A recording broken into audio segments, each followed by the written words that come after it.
And here are some notes on chapter number 4, Music 101, from the Charlton book. I'm not going to review through most of the things that are in here. I just want to touch on a couple of things to sort of supplement the information that's in the book. Let me start right away with the history that we're going through here. We're dealing with medieval music in the very first here, and what you need to understand is a little bit of history. The fall of the Roman Empire, in the first millennium AD, brought about significant changes to Europe, and this is essentially what we're dealing with is European or Western music. The power of the church can't be understated.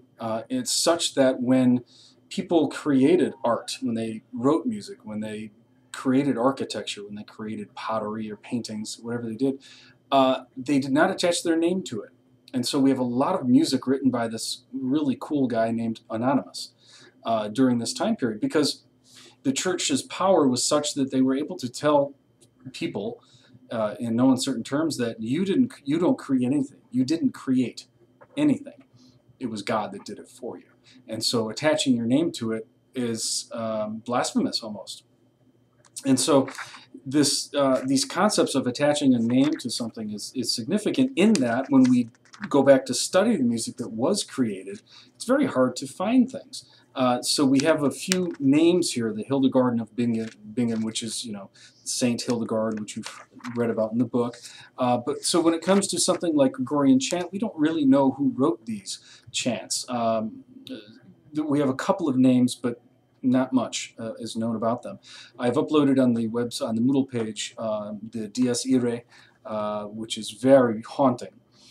The reason why I put it there is because it talks about church modes. Now, we've discussed in previous videos the major and minor tonalities. In church modes, what we're doing, instead of taking what it describes in the book, instead of taking a scale and going do, re, mi, fa, sol, la, ti, do, ti, la, sol, fa, mi, re, do, a church mode will base a song upon different starting points and ending points, but using the same notes.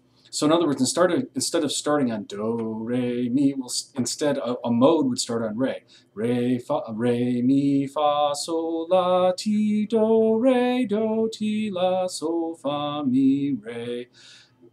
And that's a scale.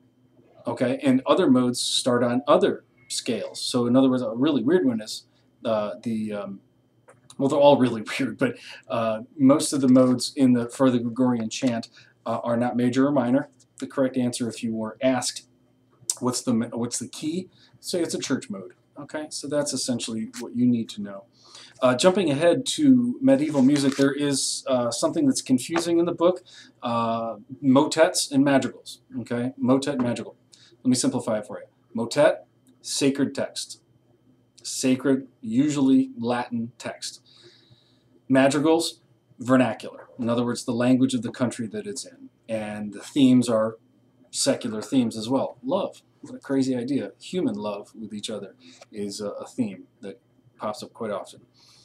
And so that hopefully clarifies things a little bit. Motets are sacred and madrigals are secular. Okay, now the Mass.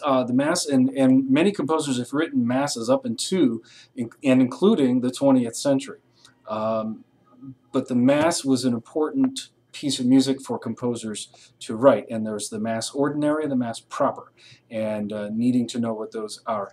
Let me help you with a couple of pronunciations. The Greek Kyrie eleison is still used in the churches today. It means Lord have mercy, and Gloria is well, it's pretty easy to pronounce it. Kyrie eleison, Christe eleison. So Lord have mercy, Christ have mercy is what that means, and those are how you pronounce it. That's Greek actually for the only time that you'll hear Greek in the church. When I talk about church, I should explain also, we're talking about the Roman Catholic Church, and still today those are being used and sung in the churches today, but that is Greek.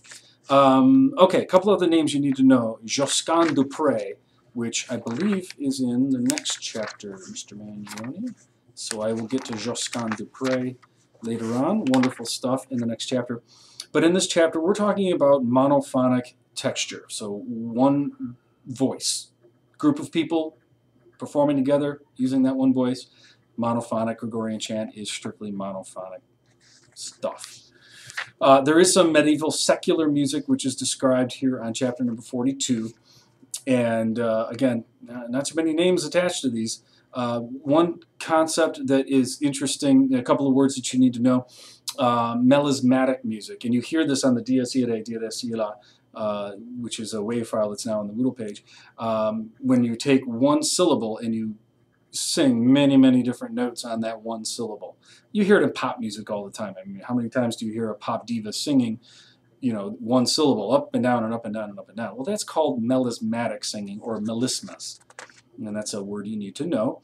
Form. We were talking about form in the previous videos, and one of the forms, song forms that you need to know is strophic form, which is the same exact melody using different words. We still do it today. We're still hearing those things today. Well, that began in the medieval times and the medieval period.